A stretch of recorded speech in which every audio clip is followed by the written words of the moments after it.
আমি এখানে আসছিলাম আপনাদের এই থানাটা দেখার জন্য। আপনারা জানান যে পুলিশের থেকে আমাদের আশা অনেক, কিন্তু তাদের কিন্তু থাকা খাওয়ার কিন্তু অনেক বড় সমস্যা। এই যে ধরেন একটা ভাড়াটিয়া বাড়িতে থাকে, এই জন্য তাদের কিন্তু ভিতরে গিয়া যদিও আপনাকে সবাই গেলে তো আপনারা আবার ভেঙে ভেঙে ফেলাবেন ওখানে, কিন্তু থাকার কিন্তু খুব অনেক অসুবিধা, খাওয়ারও কিন্তু তাদের অনেক অসুবিধা। এগুলি জিনিস কিন্তু আপনারা আমরা প্রজেক্ট করেন না, এগুলি বলবেন যে এদের থাকা এবং খাওয়ার উন্নতি করা দরকার, এদিকে আপনাকে খেয়াল রাখতে হবে। আপনারা খালি ওদের থেকে চান, কিন্তু ওদের তো দিতে হবে কিছু। সবশেষ সাবেক প্রধানমন্ত্রীর বিরুদ্ধে ইন্টারপোলে আপনারা চিঠি পাঠিয়েছেন তাকে গ্রেফতারে, এটার কোনো আপডেট আছে কিনা? ইন্টারপোলের আপডেটটা লেটেস্টটা তো ওই আগে যেটা আছে ওই অবস্থায় আছে, এখন পর্যন্ত তো হইলে আমরা আবার আপনাদের জানাবো।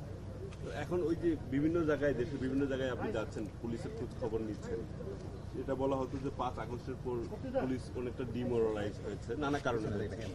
তো সেক্ষেত্রে এখন পর্যন্ত আপনি দায়িত্ব নেওয়ার পরে তাদের মানসিকতা কেমন পরিবর্তন হয়েছে আপনার মনে হয়? এটা আমার থেকে তো আপনারা আরো ভালো বলতে পারবেন, আমার থেকে আরো আপনারা ভালো বলতে পারবেন না।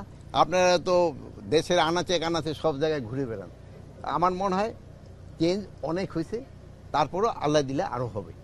দেখেন এই রোজার সময় আইন শৃঙ্খলা পড়েছে, যে যাই বলুক না কেন আগের থেকে অনেক উন্নতি হয়েছে না?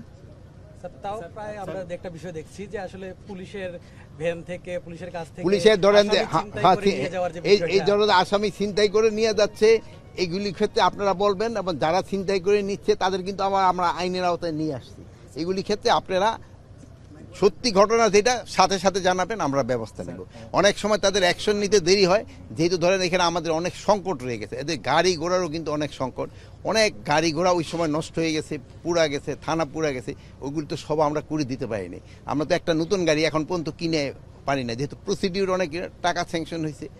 এটা যদি হয়, এটা তাদের এই ব্যবস্থা আরো উন্নতি হবে। আমাদের মনে হচ্ছে যেটা যে মব এখনো পুলিশ ভয় পাচ্ছে, এই যে মব হচ্ছে না, পুলিশ ভয় পাচ্ছে না, পুলিশ ভয় না এখন এই শব্দ, বাট এইটা কিন্তু অনেক কমে আসছে, অনেক কমে আসছে। এই যে সিলেটের যে ঘটনাটা ঘটছে, তাদের কিন্তু আইনের আওতায় নিয়ে আসা হয়েছে, অনেকেরই কিন্তু ধরে ফেলা হয়েছে। এখানে কিন্তু কোনো কাউরে বাস করা হয় নাই যে এইটা আমার এই ভাইয়ের ছেলে বা এই ভাইয়ের ভাই, এই হিসাবে কিন্তু আমরা করি নাই। যে অন্যায় করছে তারই আমরা আইনের আওতায় নিয়ে আসছি। নির্দেশনা কি থাকবে এই মবের? সবার ক্ষেত্রে একই নির্দেশনা, এবং আপনাদের কাছে আমরা একটা অনুরোধ করব, আইন যেন কেউ নিজের হাতে তুলে না নেয়। আইন প্রয়োগ করার যারা তাদের হাতে তাদের অস্ত্র, আমরা যতটা এক্সপেকটেশন ছিল আমরা অত উদ্ধার এখনো কমপ্লিট হয় নাই, আমরা চেষ্টা করে যাচ্ছি উদ্ধার করতে। যেটা নিয়ে আমরা পারিনি ওইটা তো আমরা বলবোই। অস্ত্র বাইরে থাকলে তো কিছুটা হুমকি থাকবো, যেমন ধরেন এখন আপনি এখন রোদ্রে দাঁড়িয়ে রাখেন, একটু গরম তো লাগবেই। আচ্ছা, ভালো লাগে।